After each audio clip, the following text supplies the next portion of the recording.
നാമൊക്കെ മരിക്കുമ്പോൾ നമ്മുടെ മയ്യത്ത് നമസ്കരിക്കാൻ നമ്മുടെ കുടുംബക്കാരുണ്ടോ, മക്കളുണ്ടോ, ആരൊക്കെ ഉണ്ടെന്ന് ഒരു പിടുത്തുണ്ടാവില്ല, ഉണ്ടോ? എന്നാൽ ഒരു മനുഷ്യൻ മരിച്ചാൽ 70,000 മലക്കുകൾ അവന് വേണ്ടി മയ്യത്ത് നമസ്കരിക്കുമെന്ന് മുത്തുനബിതങ്ങൾ പറഞ്ഞ അത്ഭുതകരമായൊരു സൂറത്തുണ്ട്. ഇത് പതിവാക്കുന്നവരുടെ മയ്യത്ത് നമസ്കരിക്കാൻ 70,000 മലക്കുകൾ അള്ളാഹു കൊടുക്കുമെന്നും ദുനിയാവിലും ആഖിറത്തിലും കിട്ടുന്ന മുഴുവൻ നേട്ടങ്ങളും അള്ളാഹ് അവന് കൈക്കുമ്പിൾ വെച്ച് കൊടുക്കുമെന്ന് പറഞ്ഞ അത്ഭുതത്തിന്റെ ഒരു ചെറിയ സൂറത്തിനെ പറ്റിയാണ് ഇന്ന് നമ്മൾ പഠിക്കാൻ പോകുന്നത്.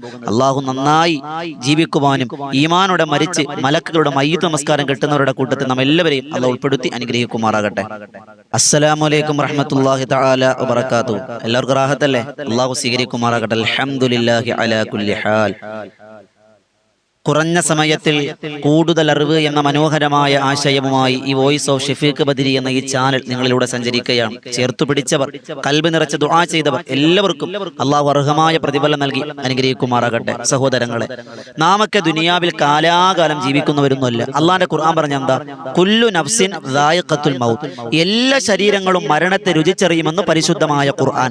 അത് കുട്ടിയെന്നോ വലിയവരെന്നോ പണ്ഡിതനെന്നോ പാമരനെന്നോ ഡോക്ടറെന്നോ രോഗിയെന്നോ പോലീസെന്നോ കള്ളനെന്നോ ഒന്നും വകഭേദ വ്യത്യാസമില്ല. അള്ളാഹു അങ്ങനെ ഒന്നും നോക്കൂല. ആയുസ് തീർന്നാൽ അവൻ അവിടെ മരണപ്പെടുമെന്ന് അള്ളാഹുവിന്റെ പരിശുദ്ധമായ ഖുർആൻ. അങ്ങനെ മരിക്കുമ്പോ നാമൊക്കെ മരണപ്പെടുമ്പോൾ നമ്മുടെ മയ്യത്ത് ആരാണ് കുളിപ്പിക്കുന്നത് എന്ന് നമുക്കറിയില്ല. ചിലപ്പോൾ നമ്മൾ പിണങ്ങിയിരിക്കുന്നവരായിരിക്കാം, ചിലപ്പോൾ നമുക്ക് ഇഷ്ടമില്ലാത്തവരായിരിക്കാം. അത് അള്ളാഹുവിന്റെ തീരുമാനമാണ്. അതുകൊണ്ടാണ് ആരോടും പിണങ്ങല്ലേ എന്ന് പറയാൻ കാരണവും. ഞാൻ പറഞ്ഞു വരുന്നത്, നമ്മുടെ മയ്യത്ത് നമസ്കാരത്തിന് നേതൃത്വം കൊടുക്കുവാൻ അല്ലെങ്കിൽ മയ്യത്ത് നമസ്കരിക്കാൻ എത്ര പേരുണ്ടാകും? നമുക്കല്ല കണക്കുണ്ടോ? അള്ളാന്റെ റസൂൽ പറഞ്ഞു, 40 പേര് ഒരു മനുഷ്യനെ കുറിച്ച് നല്ലത് പറഞ്ഞാൽ ആ മനുഷ്യന് സ്വർഗമുണ്ടെന്ന് നബിയുനാ മുഹമ്മദ് മുസ്തഫ. ഉമ്മമാരെ, അപ്പമാരെ, ഈ പറയുന്ന ഞാനടക്കം കേൾക്കുന്ന നിങ്ങൾ ഓരോരുത്തരും ചിന്തിക്കും, നമ്മളങ്ങ് മരണപ്പെട്ടു പോയാൽ നമ്മളെ കുറിച്ച് എത്ര പേര് നല്ലത് പറയും? ഓ, നന്നായി എന്നല്ലാതെ നല്ല മനുഷ്യനായിരുന്നു കേട്ടോ, നല്ല ഉമ്മയായിരുന്നു കേട്ടോ എന്ന് എത്ര പേര് നമ്മളെ കുറിച്ച് പറയുമെന്ന് സ്വയം ഒന്ന് വിചിന്തനം ചെയ്യാൻ. ഹാസിബു ഖബ്ല അൻ തുഹാസബു. അള്ളാഹു നമുക്ക് വിചാരണയില്ലാതെ സ്വർഗത്തിൽ പോകാൻ ഭാഗ്യം തന്നനുഗ്രഹിക്കുമാറാകട്ടെ. അള്ളാഹുവിന്റെ പ്രവാചകൻ സ്വഹാബത്തും പരിശുദ്ധമായ തബൂക്ക് യുദ്ധവേളയിലാണ്. അള്ളാന്റെ റസൂല് സ്വഹാബത്തും തബൂക്കിന്റെ യുദ്ധാനന്ദ ഭൂമിയിൽ വല്ലാതെ ആവേശത്തോടെ ശത്രുക്കൾ ഇങ്ങനെ യുദ്ധം ചെയ്തുകൊണ്ടിരിക്കുമ്പോൾ നസലുൽ അമീൻ മുഖറബുൽ അംലാക്ക് മലക്ക് ജിബ്രീൽ അലൈഹിസ്സലാത്തു വസ്സലാം പറന്നിറങ്ങി. എന്നിട്ട് അള്ളാഹുവിന്റെ റസൂലിനോട് പറഞ്ഞു, നബിയെ, അള്ളാന്റെ റസൂലെ, മഹാനായ മുആവിയത്ത് ബിൻ മുസ്നി റളിയല്ലാഹു തആല അൻഹു വഫാത്തായിട്ടുണ്ട്, മയ്യിത്ത് നമസ്കരിക്കണം. അള്ളാന്റെ റസൂൽ സല്ലല്ലാഹു അലൈഹി വസല്ലം തങ്ങൾ പറഞ്ഞു, ഞാൻ തബൂക്കിലല്ലേ, മയ്യിത്ത് അങ്ങ് വിദൂരത്തല്ലേ, പിന്നെ എങ്ങനെയാണ് ഞാൻ മയ്യത്തിന് നേതൃത്വം കൊടുക്കുക?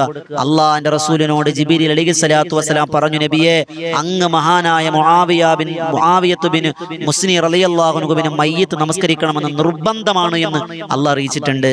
അള്ളാന്റെ റസൂൽ വീണ്ടും ചോദിച്ചു, എങ്ങനെയാണ് ജിബ്രീൽ, എങ്ങനെയാണ് കഴിയുക? അള്ളാന്റെ റസൂലിനോട് ജിബ്രീൽ അലൈഹിസ്സലാത്തു വസ്സലാം പറഞ്ഞു, അത് നിങ്ങൾ വിഷമിക്കേണ്ട, അത് എന്റെ ഉത്തരവാദിത്തമാണ്. മഹാനായ മുഖറബുൽ അംലാക്ക് മലക്ക് ജിബ്രീൽ അലൈഹിസ്സലാത്തു വസ്സലാം ചിറക് കൊണ്ട് ആ തബൂക്കിന്റെ മണ്ണിൽ അടിച്ചു എന്നാണ്. ഭൂമി അള്ളാഹു ചുരുട്ടിക്കൊടുത്തു. നബി തങ്ങൾക്ക് നിന്ന മയ്യത്ത് കാണാവുന്ന രീതിയിലാക്കി അള്ളാഹു ഭൂമിയെ ചുരുട്ടിക്കൊടുത്തു. അള്ളാന്റെ റസൂലും സ്വഹാബത്തും മയ്യത്ത് നിസ്കരിച്ചിട്ട് തിരിഞ്ഞു നോക്കുമ്പോ ഒരു സഫിൽ 70,000 മലക്കുകൾ വെച്ച് അള്ളാഹുവിന്റെ റസൂലിന്റെ സ്വഹാബിയാകുന്ന മുആവിയത്ത് ബിൻ മുസ്നി റളിയല്ലാഹു അൻഹുവിന്റെ മയ്യത്ത് നമസ്കാരത്തിന് ഒരു സഫിൽ 70,000 മലക്കുകൾ വെച്ച് നിസ്കരിക്കുകയാണ്. അള്ളാന്റെ റസൂൽ ജിബ്രീലിനോട് ചോദിച്ചു, ജിബ്രീലെ, ഈ മനുഷ്യന് ഇത്രയും പ്രതിഫലം കിട്ടാൻ കാരണം എന്താ? അള്ളാന്റെ റസൂലിനോട് ജിബ്രീൽ അലൈഹിസ്സലാത്തു വസ്സലാം പറഞ്ഞു, ഈ മനുഷ്യനൊരു സൂറത്ത് പതിവാക്കുമായിരുന്നു. ഏതാണ് സൂറത്ത് എന്നല്ലേ? അതാണ് നമ്മളിന്ന് പഠിക്കുന്നത്, സൂറത്തുൽ ഇഖ്ലാസ്. ഉസ്താദെ, എനിക്ക് ഖുൽ ഹുവല്ലാഹി അറിയാവുള്ളൂ, മതി, അതിന്റെ മഹത്വമായി പറയുന്നേ. ഇൻഷാ അല്ലാഹ് എഴുതി വെച്ചോളിൻ. മഹാരഥന്മാർ പഠിപ്പിച്ചു തന്ന, നിബിതങ്ങൾ പഠിപ്പിച്ച 17ഓളം നേട്ടങ്ങൾ സൂറത്തുൽ ഇഖ്ലാസ് പതിവാക്കുന്നവർക്ക്. നമുക്കറിയാം ഇഖ്ലാസ് അറിയാത്തവർ ആരും ഉണ്ടാവില്ല, ഉണ്ടോ എന്നവർ വിശ്വാസിയല്ലെന്നാണ്. അള്ളാഹുവിന്റെ സൗന്ദര്യത്തെ കുറിച്ച് വിശദീകരിക്കുന്ന ആ ഇഖ്ലാസ് പതിവാക്കുന്നവർക്ക് 70,000 മലക്കുകളുടെ സാന്നിധ്യമുണ്ട്. 17 വമ്പൻ നേട്ടങ്ങൾ കേട്ടോളിൻ. ഒന്നാമത്തത്, ഖുർആനിന്റെ 1/3 ഓതിയ കൂലിയാണ്.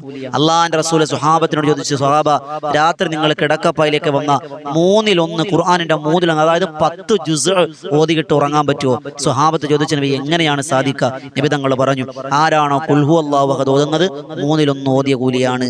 അതുകൊണ്ടാണ് നമ്മൾ ഫാത്തിഹ ഓതി ദുആ ചെയ്യുന്നതിന് മുമ്പ് 3 ഇഖ്ലാസ് ഓതുന്നുണ്ടെന്നറിയോ? ഒന്നാമത്തെ ജുസു, രണ്ടാമത്തെ ജുസു, മൂന്നാം ജുസു, 3 ജുസു ഓതി ഒരു ഖുർആൻ ഖത്തം ഓതിയ കൂലി എന്ന് കരുതി ഖുർആൻ ഓതാൻ അറിയുന്ന ആളുകൾ ഖുർആൻ ഓതുന്നതിന് പകരം ഈ ഇഖ്ലാസ് 3 ഓതിയ കൂലി കിട്ടൂല. അതിന്റെ കൂലി പക്ഷെ രണ്ടും രണ്ടാണ്. ഖത്തമിന്റെ കൂലിയുണ്ട്, പക്ഷെ ഓതി ഖുർആൻ മൊത്തം തീർക്കുന്നതിന് കൂലി വേറെ, ഇതിനതിന്റെ പരിണിതമായ കൂലിയാണ്. അത് നമ്മൾ മനസ്സിലാക്കി. ഇനി ഖത്തം ഓതാൻ അറിയില്ല, അവർക്ക് കുൽഹു അല്ലാഹ് അറിയാം, ഓതിക്കോളിൻ പതിവാക്കിക്കോളിൻ. ഒന്ന് ഖുർആനിന്റെ 1/3 ഓതിയതിന്റെ കൂലിയുണ്ടെന്ന് നബിയുനാ റസൂലുള്ളാഹി സ്വല്ലല്ലാഹു അലൈഹി വസല്ലം. രണ്ടാമത്തെ നേട്ടം ഞാൻ വേഗത്തിൽ പറഞ്ഞു പോകാം, കുറഞ്ഞ സമയത്തിൽ കൂടുതൽ അറിവ് എന്നാണ് നമ്മുടെ ആശയം. രണ്ടാമത്തെ നേട്ടം 50 വർഷത്തെ പാപം പൊറുക്കുമെന്നാണ്. നമുക്ക് 50 വർഷം പാപം ഉണ്ടോന്ന് അറിയില്ല, 50 വർഷം ജീവിച്ചിരിക്കുമെന്നും അറിയില്ല. എന്നാലും സൂറത്തുൽ ഇഖ്ലാസ് പതിവാക്കുന്നവർക്ക് 50 വർഷത്തെ പാപങ്ങൾ പൊറുക്കുമെന്ന് നബി റസൂലുള്ളാഹി സ്വല്ലല്ലാഹു അലൈഹി വസല്ലം. മൂന്നാമത്തെ നബി തങ്ങൾ പറഞ്ഞു, സ്വർഗ്ഗ പ്രവേശനം ബിഗൈരി ഹിസാബ്, വിചാരണയില്ലാതെ സ്വർഗ്ഗത്തിൽ പോകാൻ ഭാഗ്യം ലഭിക്കുമെന്ന് അല്ലാഹുവിന്റെ റസൂൽ സ്വല്ലല്ലാഹു അലൈഹി വസല്ലം. സ്വർഗ്ഗം കിട്ടുമോ എന്ന് പോലും നമുക്കറിയില്ല. അങ്ങനെയുള്ള നമുക്ക് നബി തങ്ങൾ പഠിപ്പിച്ചു തരുന്നു, ദഖലൽ ജന്ന ബിഗൈരി ഹിസാബ്, വിചാരണയില്ലാതെ സ്വർഗ്ഗത്തിൽ കിടക്കാനുള്ള പ്രതിഫലം അല്ലാഹു ഉണ്ടാക്കി തരും. നാലാമത്തെ നബി തങ്ങൾ പറഞ്ഞു, ഹുബ്ബുല്ലില്ലാ, അല്ലാഹു നിന്നെ സ്നേഹിക്കാൻ തുടങ്ങും. അല്ലാഹ് നിന്നെ സ്നേഹിച്ച ദുനിയാവും ആഖിറവും നമുക്ക് കൈക്കുമ്പിളിലേക്ക് കൊണ്ടുതരും. അല്ലാഹു ഒരു മനുഷ്യനെ ഇഷ്ടപ്പെട്ടാൽ ഫലം യുഅദ്ദിബുഹു അബദ, പിന്നെ അവൻ അല്ലാഹു ശിക്ഷിക്കൂലെന്നാണ്. എന്റെ പ്രിയമുള്ള സഹോദരങ്ങളെ, നമ്മൾ ചിന്തിക്കിൻ, അല്ലാഹു നമ്മളെ സ്നേഹിക്കാൻ തയ്യാറായ പിന്നെ നമ്മൾ ആരൊക്കെ നമ്മൾ കുറ്റപ്പെടുത്തിയാലും, ആരൊക്കെ നമ്മളെ എന്താ പറയാ വഴക്കിട്ടാലും, നമ്മളെ മോശക്കാരാക്കിയാലും പ്രശ്നമില്ല, അല്ലാഹ് നമ്മളെ സ്നേഹിച്ചാൽ മതി. അപ്പൊ മഹാരഥന്മാർ പറയുന്ന നിബിധങ്ങൾ പഠിഞ്ഞു.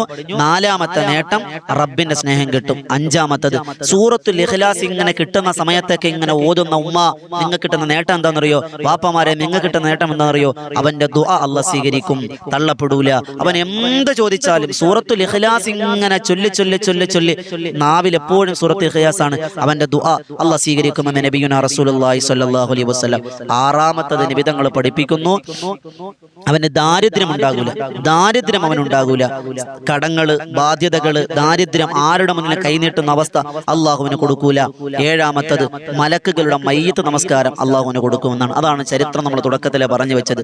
എട്ടാമത്തത് ഖബറിൽ ആരുടെ മയ്യത്ത് കൊണ്ടുവച്ചാലും, ഷഫീഖ് ബദരിയുടെ മയ്യത്ത് കൊണ്ടുവച്ചാലും, ആരുടെ മയ്യത്ത് കൊണ്ടുവച്ചാലും ഖബർ ഒരു കെട്ടിപ്പിടുത്തമുണ്ട്. മഹാനായ മുത്തുനബി സല്ലല്ലാഹു അലൈഹി വസല്ലമ തങ്ങൾ മഹദിയായ സൈനബ റളിയല്ലാഹു തആല അൻഹ എന്ന പൊന്നുമോളുടെ മയ്യത്ത് കൊണ്ടുവച്ചപ്പോ നബി തങ്ങൾ 2 കൈയെടുത്ത് ഇങ്ങനെ ചെവിയിലേക്ക് ഇങ്ങനെ പൊത്തിപ്പിടിച്ച് സ്വഹാബത്ത് ചോദിച്ചു, നബിയേ എന്തിനാണ് ഇങ്ങനെ പൊത്തിപ്പിടിക്കുക?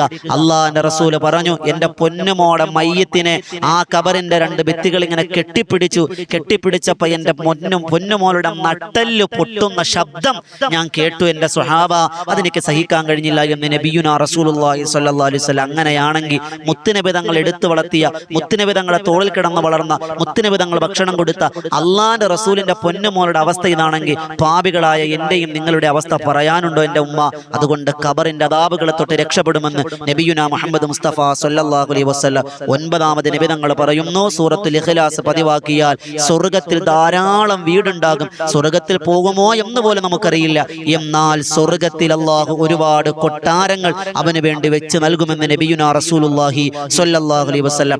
10ാമത്തെ ഇഖ്ലാസ് പതിവാക്കുന്നവർക്ക്, ഈ സൂറത്ത് പതിവാക്കുന്നവർക്ക് കിട്ടുന്ന 10ാമത്തെ നേട്ടം, നന്മ ചെയ്യുവാനുള്ള വഴികൾ തുറന്നു കൊടുക്കുമെന്നാണ്.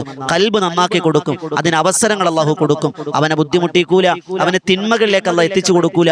കൽബിൽ ഇങ്ങനെ വല്ലാതെ നന്മ ചെയ്യണം, നിസ്കരിക്കണം, നോമ്പെടുക്കണം, ഖുർആൻ ഓതണം, തസ്ബീഹ് ചൊല്ലണം, തഹ്മീദ് ചൊല്ലണം, തസ്ബീഹ് ചൊല്ലണം, ഇസ്തിഗ്ഫാർ ചൊല്ലണം എന്നുള്ള ചിന്താഗതികൾ അവൻ ഇട്ടുകൊടുക്കുമെന്ന് നബിയുനാ മുഹമ്മദ് മുസ്തഫ സ്വല്ലല്ലാഹു അലൈഹി വസല്ലം. 11ാമത്തെ നേട്ടം അള്ളാഹിന്റെ റസൂല് പറഞ്ഞു, സൂറത്ത് പതിവാക്കുന്നവരുടെ അയൽവാസികൾക്കും അല്ലാഹു ഗുണം നൽകി. ഇത് പറയും ഉമ്മമാര് പറയും, ഉസ്താദേ അങ്ങനെ എന്റെ ഓസിന് എന്റെ അയൽവാസി നന്നാകണ്ട എന്ന് ചിന്തിക്കുന്നുണ്ടാകും. നിബിധങ്ങൾ പറഞ്ഞു, സൂറത്തിന്റെ മഹത്വമാണ് ഉമ്മ, നിങ്ങൾ ഈ സൂറത്ത് പതിവാക്കിയാൽ തൊട്ടപ്പുറത്ത് താമസിക്കുന്ന അയൽവാസി മുസ്ലിമാണോ അവനും അതിന്റെ ബറക്കത്ത് അല്ലാഹു കൊടുക്കുമെന്ന് നബിയുനാ റസൂലുള്ളാഹി സ്വല്ലല്ലാഹു അലൈഹി വസല്ലം. അതുപോലെ 12ാമത് നബിധങ്ങൾ പറയുന്നു, ഫർള് നമസ്കാര ശേഷം നമ്മളൊക്കെ നിസ്കരിക്കും. സുബൈ നിസ്കാരം കഴിഞ്ഞു, ളുഹർ നിസ്കാരം കഴിഞ്ഞ്, അസ്ർ നിസ്കാരം കഴിഞ്ഞ്, മഗ്രിബ് നിസ്കാരം കഴിഞ്ഞ്, ഇശാ നമസ്കാരം കഴിഞ്ഞ്, ഓരോ നമസ്കാരം കഴിഞ്ഞ് 10 തവണ നിങ്ങൾ ഈ സൂറത്ത് പതിവാക്കിയാൽ നബിധങ്ങൾ പറയാണ്, അല്ലാഹ് നാളെ സ്വർഗ്ഗത്തിലേക്ക് കടന്ന് മഹ്ശറയിലേക്ക് കടന്നു വരുമ്പോൾ നിസ്കാരത്തിന് വേറെ വാതിലുകളാണ്, ഖുർആൻ ഓതുന്നവർക്ക് വേറെ വാതിലാണ്, നോമ്പെടുക്കുന്നവർക്ക് വേറെ വാതിലാണ്. പക്ഷെ അല്ലാഹ് പറയും, എടാ നിനക്ക് ഇഷ്ടമുള്ള വാതിൽ കൂടി സ്വർഗ്ഗത്തിൽ പോയിക്കോ എന്ന്. സൂറത്തുൽ ഇഖ്ലാസ് എല്ലാ നിസ്കാര ശേഷവും 10 തവണ പതിവാക്കുന്നവർക്ക് ഇഷ്ടമുള്ള വാതിൽ കൂടി സ്വർഗ്ഗത്തിൽ പോകാമെന്ന് അള്ളാഹുവിന്റെ പ്രവാചകൻ നബിയുനാ മുഹമ്മദ് മുസ്തഫ സ്വല്ലല്ലാഹു അലൈഹി വസല്ലം. അതുപോലെ 13ാമത്തെ നേട്ടം മുത്തുനബി തങ്ങൾ പഠിപ്പിക്കുന്നു, സ്വർഗ്ഗത്തിൽ പ്രവേശിക്കുമെന്ന് മാത്രമല്ല, സ്വർഗ്ഗത്തിൽ പ്രത്യേക പരിഗണന അള്ളാഹു കൊടുക്കുമെന്നാണ്. 14ാമത്തെ നബി തങ്ങൾ പറയുന്നു, സിറാത്ത് എന്ന പാലമുണ്ട്. നമ്മൾ മദ്രസയിലൊക്കെ പഠിച്ചു, മുടിയിനെ മുടിയിനേക്കാൾ നേർത്ത, ഇരുട്ടിനേക്കാൾ വല്ലാത്ത ഇരുട്ട് ബാധിച്ച, വാളിനേക്കാളും മൂർച്ചയുള്ള സിറാത്ത് എന്ന പാലം നരകത്തിന്റെ തീങ്ങനെ ആളിക്കത്തും. അതിന്റെ മുകളിലൂടെ വാളിനേക്കാൾ മൂർച്ചയുള്ള, മുടിയിനേക്കാൾ നേർത്തതായ ഇരുട്ട് ബാധിച്ചൊരു പാലമുണ്ട്. ആ പാലത്തിന്റെ പേര് സിറാത്ത് എന്ന പാലമാണെന്നൊക്കെ നമ്മൾ പഠിച്ചതാണ്. ആ പാലത്തിൽ മിന്നൽ വേഗത്തിൽ, കണ്ണടച്ചു തുറക്കുന്ന വേഗതയിൽ, കുതിരപ്പടയാളിയെ പോലെ ഈ സൂറത്തുൽ ഇഖ്ലാസ് പതിവാക്കുന്നവർക്ക് അള്ളാഹു കടന്നു പോകാൻ ഭാഗ്യം കൊടുക്കുമെന്ന് നബിയുനാ മുഹമ്മദ് മുസ്തഫ. 15ാമത്തെ നേട്ടം, മരണസമയം അള്ളാഹുവിന്റെ റഹ്മത്ത് കിട്ടുമെന്നാണ്. നമുക്കറിയാം ഒരു മനുഷ്യന്റെ മരണം അത് വല്ലാതെ വിഷമമാണ്. നബിതങ്ങൾ പോലും പറഞ്ഞു, എന്താ ആയിഷ, ഇന്നലിൽ മൗത്തില സക്കറാത്ത്, മരണത്തിന് വേദന സഹിക്കാൻ പറ്റണില്ല മോളെ എന്നാണ്. എന്നാൽ നമ്മുടെയൊക്കെ അവസ്ഥ എന്താ? ലോകത്തിനെ തന്നെ പടയ്ക്കാൻ കാരണക്കാരനായ മുത്തുനബി തങ്ങളുടെ മയ്യത്ത് മരണത്തിന്റെ സമയത്ത് മരണവേദന സഹിക്കാൻ കഴിഞ്ഞില്ലെങ്കിൽ എന്റെയും നിങ്ങളുടെ അവസ്ഥ പറയാനുണ്ടോ ഉമ്മ? അങ്ങനെയാണെങ്കിൽ വാപ്പമാരെ, നിങ്ങൾ ഈ സൂറത്തുൽ ഇഖ്ലാസ് നിശ്ചിത എണ്ണം വെച്ച് നിങ്ങൾ പതിവാക്കിക്കോളിൻ. മരണവേദന അള്ളാഹു കുറച്ചു തരുമെന്നാണ്. 16ാമത്തെ നിബിധങ്ങൾ പറഞ്ഞു, രാവിലെ 3 തവണ, വൈകുന്നേരം 3 തവണ നിങ്ങൾ പതിവാക്കിയാൽ സിഹിർ, കണ്ണേറ്, വെളിദോഷം, പ്രാക്ക് അങ്ങനെ തുടങ്ങിയുള്ള ഒരു വസ്തുവകകളും നിങ്ങളുടെ ശരീരത്തിലോ നിങ്ങളുടെ കുടുംബത്തിലോ അള്ളാഹു ഏൽപ്പിക്കൂല, കേൾക്കൂല. ഒരു കവചം അള്ളാഹു തരുമെന്നാണ്. അതുപോലെ 17ാമത്തത്, സാമ്പത്തിക അഭിവൃദ്ധി ഉണ്ടാകും. ചെയ്യുന്ന കച്ചവടങ്ങൾ ബറക്കത്ത്, തൊഴിലുകളിൽ ബറക്കത്ത്, ജോലികൾ ഉയർച്ച, അങ്ങനെ തുടങ്ങിയുള്ള സാമ്പത്തിക അഭിവൃദ്ധി അള്ളാഹു തരുമെന്ന് മുത്തുനബി സല്ലല്ലാഹു അലൈഹി വസല്ലം. 17ഓളം നേട്ടങ്ങളാ പറഞ്ഞത്. ഇനിയും എണ്ണിയാലൊടുങ്ങാത്ത നേട്ടങ്ങളുണ്ട്. പ്രധാനപ്പെട്ട നമ്മുടെ ജീവിതവുമായി കണക്റ്റ് ആകുന്ന ചില കാര്യങ്ങൾ പറഞ്ഞു എന്ന് മാത്രം. അൽഹംദുലില്ലാ. അതുകൊണ്ട് ഉമ്മമാരെ പതിവാക്കിക്കൊള്ളി. ഏറ്റവും ചുരുങ്ങിയത് ഒരു 100 വട്ടം ഇഖ്ലാസ് അങ്ങ് ചൊല്ലിക്കോളി. പിന്നെ എന്താ നമുക്ക് മടി?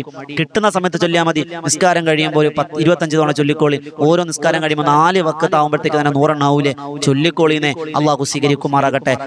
ഒന്നാമത് എന്റെ കൽബിനോടും, രണ്ടാമതിന് ഉമ്മമാരുടെ, ഉപ്പമാരുടെ, സഹോദരങ്ങളുടെ, സഹോദരിമാരുടെ, കൂടപ്പറപ്പുകളുടെ കൽബിലേക്ക് ഇട്ടുതരാണ്. സൂറത്തുൽ ഇഖ്ലാസ് മുറുകെ പിടിച്ചോ, വിജയിക്കുക തന്നെ ചെയ്യുമെന്ന് നബിയുനാ മുഹമ്മദ് മുസ്തഫ സല്ലല്ലാഹു അലൈഹി വസല്ലം. മറ്റൊരു പ്രധാനപ്പെട്ട കാര്യം പറയാനുള്ളത്, ആയുസ്സിൽ നമ്മൾ മരിക്കുന്നതിന് മുമ്പ്, നിശ്ചിത എണ്ണമൊന്നുമില്ല, മരിക്കുന്നതിന് മുമ്പ് 1 ലക്ഷം ഇഖ്ലാസ് ഓതി തീർക്കാൻ നിങ്ങൾക്ക് കഴിഞ്ഞാൽ നബിതങ്ങൾ പറയാണ്, ദുനിയാവിലും ആഖിറത്തിലും അവൻ അമ്പിയാക്കന്മാരോടൊപ്പം സ്വർഗത്തിലായിരിക്കും എന്നാണ്. സുബ്ഹാനല്ലാഹ്.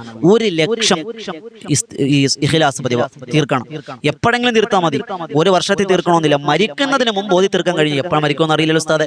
എന്നാലും നീയത്ത് ചോദിക്കോളുമ്മ, ഒന്ന് ചിന്തിച്ച് നോക്ക്. സൂറത്ത്, ഇത് 1 വർഷത്തിന്റെ തുടക്കം മാസമാണല്ലോ, മുഹറമാണല്ലോ. ഈ മുഹറം തൊട്ട് തുടങ്ങിക്കോളി. 1 വർഷത്തിനകം വെച്ച് 1 ലക്ഷം ഇഖ്ലാസ് ഒരു പേപ്പർ എടുത്ത് എഴുതി വെക്കുക. ഇത്ര ദിവസം ഇത്ര ഓതി, ഇങ്ങനെ എണ്ണി എണ്ണി എണ്ണി ഇൻഷാ അല്ലാഹ് 1 ലക്ഷം നിങ്ങൾ തികച്ചാൽ നിങ്ങൾക്ക് ഖബറിൽ ശിക്ഷയില്ല, മരണത്തിന് ബുദ്ധിമുട്ടില്ല, സിറാത്ത് എന്ന പാലമില്ല, വിചാരണയില്ല. നന്മത്തിന്മകൾ രേഖപ്പെടുത്തുമ്പോൾ ഒന്നും വിചാരണയില്ല. നേരെ സ്വർഗത്തിൽ അള്ളാഹു നിങ്ങൾ ആദരിക്കുമെന്ന് നബിയുനാ മുഹമ്മദ് മുസ്തഫ സല്ലല്ലാഹു അലൈഹി വസല്ലം. നമ്മുടെ ഉമ്മ മരണപ്പെട്ടു, അവർക്കും കൂടി നിയ്യത്താക്കാം. വാപ്പ മരണപ്പെട്ടു, അവരെ കൂടി നിയ്യത്താക്കിക്കൊണ്ട് ചൊല്ലിക്കോളി. അള്ളാഹു നല്ലത് പഠിക്കാനും പകർത്താനും തൗഫീഖ് അനുഗ്രഹിക്കുമാറാകട്ടെ. ഇൻഷാ അല്ലാഹ് ഇതുപോലെ നല്ല നല്ല അറിവുകൾക്കായി ഈ വോയിസ് ഓഫ് ഷഫീഖ് ബദരി എന്ന ഈ ചാനൽ നിങ്ങൾ സബ്സ്ക്രൈബ് ചെയ്യണം. ഒരുപാട് ആളുകൾ അൽഹംദുലില്ലാഹ് ഇതുകൊണ്ട് ഉപകാരപ്പെടുന്നുണ്ട് എന്നറിയാൻ കഴിഞ്ഞു. അള്ളാഹു സ്വീകരിക്കുമാറാകട്ടെ. കമന്റിലൂടെ, ഫോണിലൂടെ, നേരിട്ടൊക്കെ കാണുമ്പോൾ ദുആ കൊണ്ട് വസിയത്ത് ചെയ്തവരുണ്ട്. എല്ലാവർക്കും ഖൈറും ബറക്കത്തും അല്ലാഹു പ്രദാനിക്കുമാറാകട്ടെ. ഈ വിനീത നേതൃത്വം കൊടുക്കുന്ന ബദറിൻ തീരം എന്ന ആത്മീയ മജ്ലിസ് 9 മണിക്ക് ബദറിൻ തീരം ലൈവ് എന്ന ചാനലിലൂടെയാണ് നടക്കുക. ആയിരങ്ങൾ സംഗമിക്കുന്ന ഹദ്ദാദ് റാത്തീബും തിബ്ബു സ്വലാത്തും അസ്മാഉൽ ഹുസ്നയും അസ്മാഉൽ ബദറുമായിട്ട് ആയിരങ്ങൾ സംഗമിക്കുന്ന ഒരു പ്രാർത്ഥനാ സദസ്സ്. മഹാന്മാരുടെ ചരിത്രം ഇമ്പമാർന്ന മാപ്പിളപ്പാട്ടിലൂടെ പാടി പറയുന്ന ഒരു മജ്ലിസാണ്. അതിലേക്ക് നിങ്ങളെ സ്വാഗതം ചെയ്യുന്നു. അതിന്റെ ലിങ്ക് താഴെ കൊടുത്തിട്ടുണ്ട്. അള്ളാഹു സ്വീകരിക്കുമാറാകട്ടെ. അസ്സലാമു അലൈക്കും വറഹ്മത്തുള്ളാഹി തആല വബറകാതുഹു.